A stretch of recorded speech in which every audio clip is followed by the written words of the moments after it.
RCR, la red que comunica y une al Perú.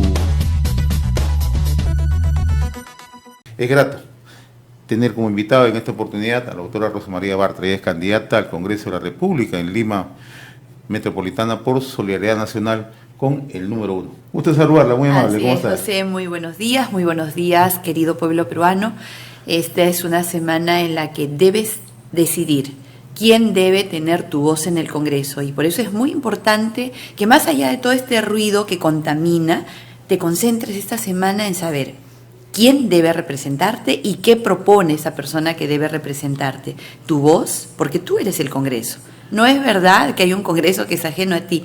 Tú eres el Congreso y es el único espacio en el cual estás plenamente representado. Así que yo estoy yendo con Solidaridad Nacional. Efectivamente, José, tengo el número 1 y estoy aquí para que todo el Perú pueda escuchar qué proponemos como partido político. Leía una última entrevista suya donde usted señala que se trata de una campaña atípica, muy perjudicial para el país, porque en realidad, en honor a la verdad, no se están recogiendo propuestas, ¿no? Más las diatribas, más los ataques, ¿no?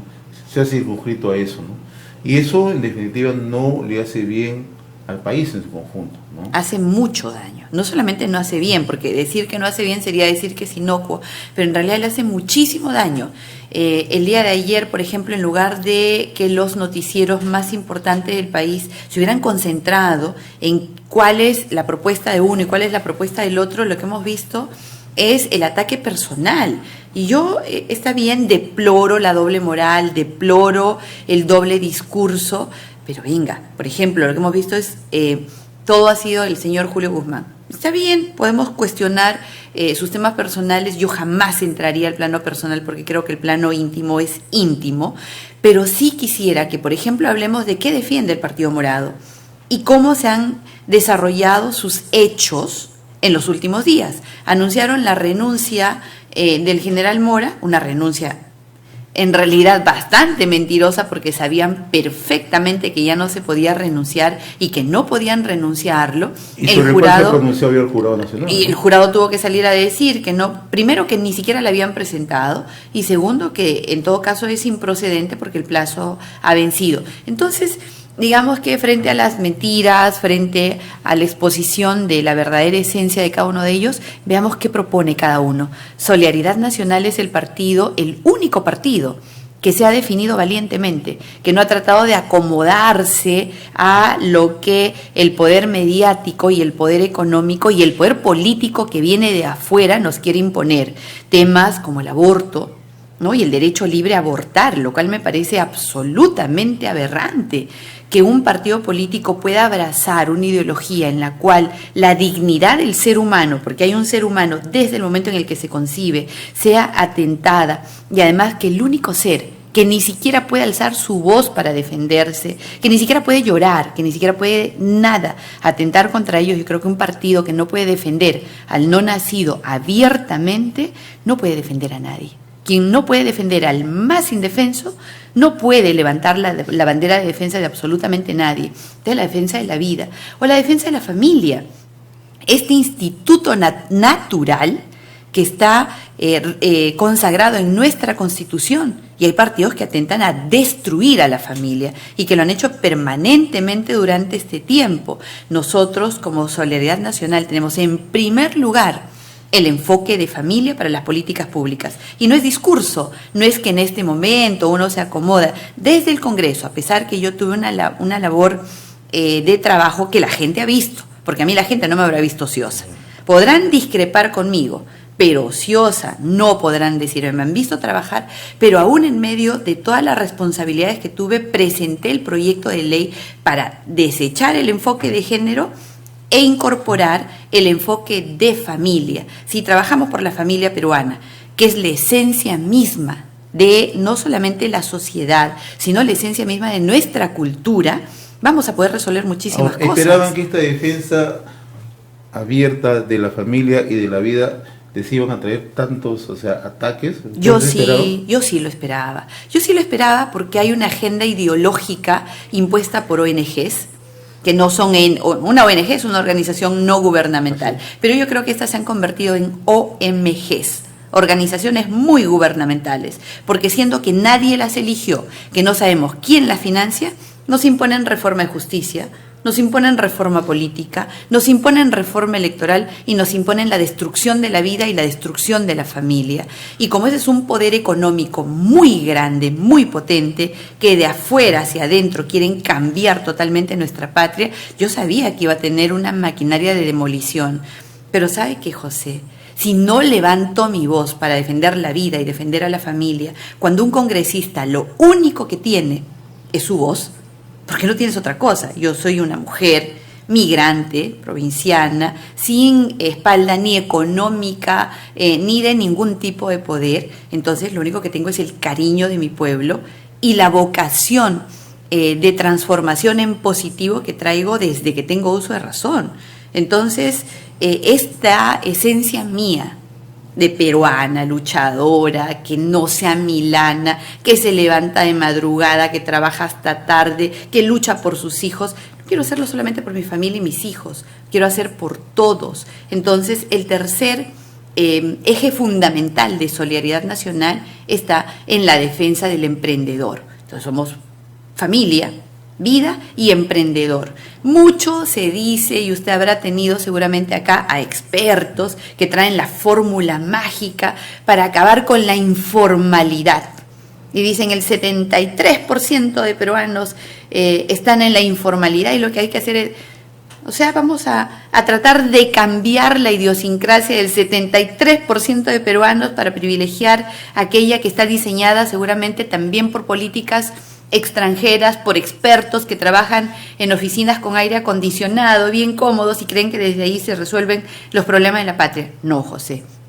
El peruano es aquel que construye su casa solo, que cree en Dios, que cuida a su familia, que sus empresas, desde su primer emprendimiento, las hace familiarmente, el esposo con la esposa, ambulantes, ambos apoyándose, ambos incorporan a los hijos, incorporan a las parejas de los hijos cuando van creciendo. ¿Y por qué están en la informalidad? Porque nunca hemos entendido su esencia, porque tratamos de imponerles reglas, porque tratamos de gravarles impuestos, porque les ponemos cargas sobre sus hombros. Y además porque no les damos el impulso económico adecuado. No tienen oportunidad. No, ninguna.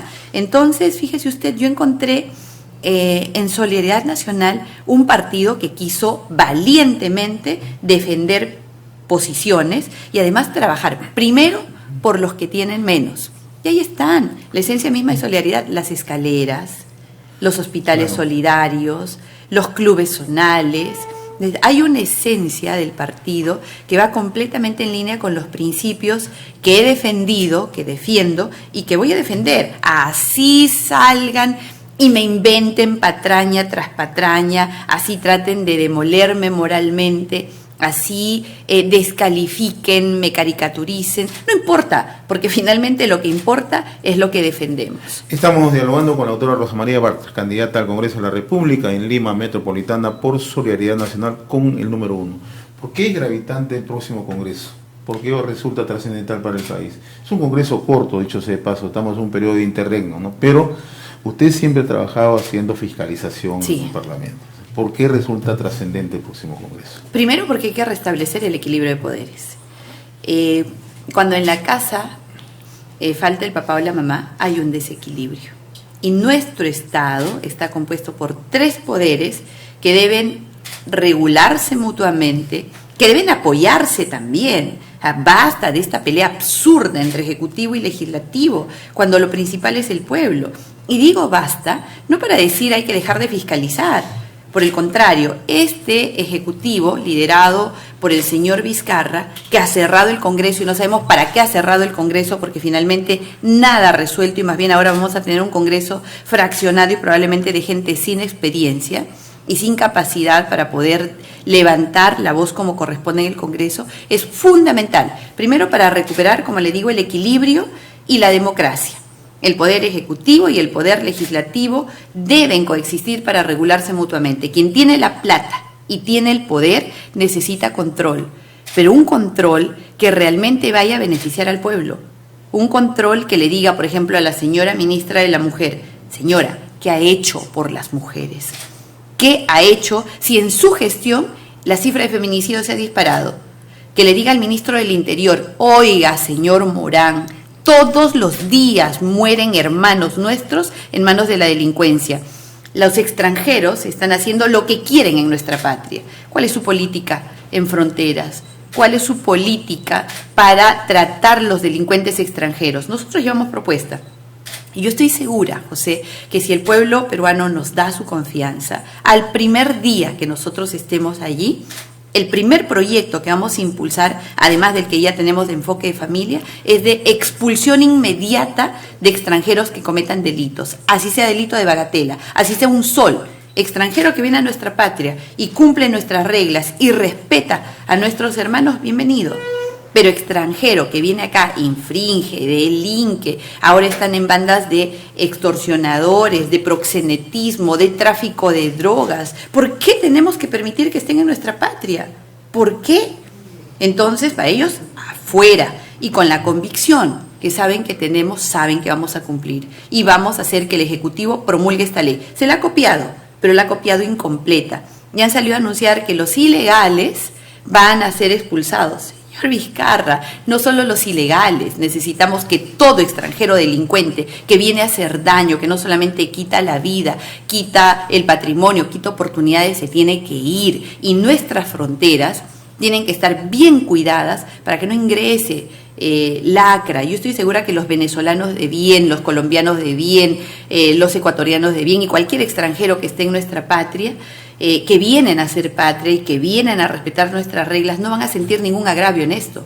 Ahora, yo le quería plantear una interrogante que se la planteo siempre a los que vienen, ¿no? Si es que tenemos una esperanza, o por lo menos avisoramos, que en el futuro Congreso no se registre esa misma polarización que se registró ejecutivo-legislativo, ¿no? Porque en realidad, en honor a la verdad, sería muy grave para el país si proseguimos con estas posiciones encontradas. Lo que usted dice, José, es muy importante. Muy importante porque al país se le tiene que decir la verdad. Y la polarización y la confrontación no vino por parte del Congreso.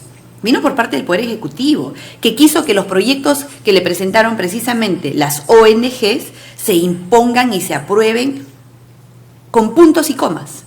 Que se aprueben en realidad proyectos que son atentatorios contra incluso nuestra soberanía y que haya una justicia igual para todos. Que no haya una justicia que persiga a algunos, pero que con otros sea absolutamente laxa. Entonces, cuando el señor Vizcarra quiere imponer todo y pone cuestión de confianza, otra cuestión de confianza y otra cuestión de confianza, y el pueblo peruano tiene que saber que el Congreso que fue disuelto le dio todo lo que pidió, pero sabe que no querían control, no querían que se llamen los ministros, no querían que se investigue los nexos que tenían con Odebrecht y con otras empresas como el Club de la Construcción, y cuando el Congreso empiece a investigar los nexos del señor Vizcarra con Odebrecht, él no tuvo mejor idea que inventar que el Congreso había elegido a un miembro del Tribunal Constitucional y que no le gustó, y cuando el Congreso, a pesar que había dicho que sí, él dijo: yo he interpretado que no, y ha sido validado por una mayoría ajustada en el TC, disolvió el Congreso. Muy bien, hermanos, ¿qué se ha resuelto? ¿Tenemos menos delincuentes? Se ha reactivado el empleo, que solo el año pasado ha dejado a cerca de 200.000 jóvenes sin trabajo. Hemos resuelto cifras de feminicidio. ¿Sientes, hermano peruano, que ahora puedes comprar más con el mismo dinero que ganabas? No, los problemas siguen allí. Entonces sí aspiro a que haya un Congreso en el cual no solamente las fuerzas políticas adentro nos pongamos de acuerdo en aquello que es fundamental para lograr la paz social, la justicia social, sino también que el Ejecutivo entienda que el Congreso existe para hacerle contrapeso, que el Congreso no existe para estar de rodillas y ser ciego ante la incapacidad. Ahí viene otro tema. ¿Se van a revisar los decretos de urgencia? Fíjese lo que ha dicho el ingeniero, el doctor Vicente Ceballos, el presidente del Consejo de Ministros, la mano derecha del señor Vizcarra. El señor Vizcarra es ingeniero, me había confundido por eso. Fíjese lo que ha dicho, que van a poner cuestión de confianza por los decretos de urgencia. El Congreso todavía no se elige, no se sabe quiénes van a ser los representantes, no se sabe cómo van a reaccionar frente a los decretos de urgencia y ya amenazaron. O sea, lo que quieren es un Congreso como mono sabio, ciego, sordo y mudo, que le diga al Ejecutivo: no voy a ver las cifras de delincuencia, no voy a ver las cifras de desempleo, no voy a protestar porque no hagas tu trabajo, no voy a ver que haya corrupción en los ministerios. Eso es lo que quiere, eso es lo que necesita el país. ¿Qué pasa cuando no hay control, José? ¿No dicen que cuando el gato no está en casa, los ratones hacen fiesta? Ahora, porque lo que quieren es una fiesta de ratones sin gato que controle. No se discute, pero el otro día conversaba con el doctor Solari y me planteaba un tema interesante acá en esta misma mesa. Decía: el gobierno está dictando decreto de urgencia en materia tributaria. Que está prohibido. Entonces me dijo: cuidado. Entonces, ese es un tema que poco se discute porque estamos más metidos en otros temas. Porque estamos en el ataque a la oposición, porque estamos en la descalificación a la oposición. La oposición no es mala y no tiene por qué serlo. La oposición significa hacer un balance, significa que si la ministra de la Mujer le está poniendo mandiles rosados a los altos mandos del ejército, en lugar de proteger a las mujeres, o está agraviando a las mujeres siendo ella ministra, significa que entonces el Congreso le tiene que decir: oiga, señora, ¿qué pasó? O si el gobierno le da exoneraciones tributarias a los grandes, perjudicando a los pequeños, el Congreso le tiene que decir: oiga, señor, los emprendedores son primero, el ambulante es primero, el emolientero es primero, porque es la fuerza económica que mueve a nuestra patria. No es el gran banquero, no es el gran capital. Quien mueve el Perú es el emergente, es el emprendedor. Y si tu gobierno no haces políticas buenas para el emprendedor, si dejas que cientos de miles de jóvenes se queden sin posibilidad de tener una formación universitaria, porque impones a rajatabla el cierre de universidades, sin tener un plan de contingencia para estos miles de jóvenes, el Congreso le tiene que decir: oiga, señor, ¿qué le pasa? Haga las cosas bien, que la cuerda no se rompa por el lado del estudiante, que es una víctima. Si acaso se aprobaron universidades con mala calidad, la víctima no tiene por qué ser aquel ciudadano peruano que apostó por tener una carrera. Y eso hace el Congreso. El Congreso vigila para que los ministros hagan su trabajo, vigila para que no se roben la plata, vigila para que no se aprueben normas inconstitucionales, antirreglamentarias, atentatorias contra el pueblo. Y eso es lo que no quieren, porque yo estoy segura, José, que lo que quiere el señor Vizcarra es quedarse. O sea, ¿tiene esa percepción que se quiere quedar? ¿Usted cree que si ya están amenazando al siguiente Congreso con ponerle cuestión de confianza, si no dice amén y amén y amén a todo lo que ellos han propuesto, sin dejarles ni siquiera la posibilidad de revisar, sin siquiera haberse instalado, por qué cree que hacen eso? Yo voy a seguir trabajando por mi pueblo, por mi patria, por la vida, por la familia, por los emprendedores, ahora con muchísima más convicción, porque vamos al Congreso con experiencia, con mucha experiencia ganada de fruto de un arduo trabajo de estos 3 años que hemos estado, porque también solo he estado 3 años en el Congreso. A veces la gente dice: no, que aquellos que han estado toda una vida. Estuve 3 años y lo que estoy pidiendo ahora es la posibilidad de terminar mi mandato para que en el corto tiempo que nos queda, logremos aprobar leyes a favor del pueblo, hospitales solidarios, que pensemos en el emprendedor y también en el abusado. Fíjese usted tiene una tarjeta de crédito, José. ¿Sí tengo tarjeta de crédito? Sí. Tiene tarjeta de crédito. ¿Se ha fijado cuánto nos cobran de interés? Sí. Por sus ahorros le pagan 1 o 2%, pero cuando usa su tarjeta, y peor si se va al pago de cuota mínima, hasta 300% le ponen de interés. Cierto. ¿Eso es justo? Entonces, hay que decirle pues a la gran banca: por favor, no abusen, vamos a poner un tope a esos intereses, pagamos los intereses más caros de la región, y entonces vamos, como le digo, con propuestas directas para resolver problemas que tiene la gente. Educación sin ideología de género. Están atentando contra nuestros niños y lo quieren negar en todos los idiomas, y han pretendido desacreditar mi voz cuando todo el Perú sabe que esos textos existieron, que esos links estuvieron allí y que nos llevaban a contenido aberrante para la formación de nuestros niños. Entonces vamos a defender a nuestros niños. Y bienvenidos más ataques, porque ponemos en la agenda el debate que es importante: la protección de la familia, la protección de nuestros niños, la protección de los emprendedores y una lucha a brazo partido junto con ellos. Yo le agradezco infinitamente que nos haya permitido esta entrevista, en realidad. Y ojalá sigamos conversando más adelante, en realidad. Con mucho gusto, porque ahora lo que importa es votar. Y en todo el Perú, amigos, hermanos, querido pueblo peruano, hagamos que el sol de la esperanza brille. Podemos construir esa patria para ti, para mí, que necesitamos. Te pido, ve la cédula, ve al final, porque el resto ya ni lo mires. Ve al final de la cédula, en el penúltimo lugar, está el sol de solidaridad. Con convicción, marca el sol y escribe el número 1. En todo el Perú vamos a poder recuperar la esperanza de tener el Perú para los peruanos. RCR, la red que comunica y une al Perú.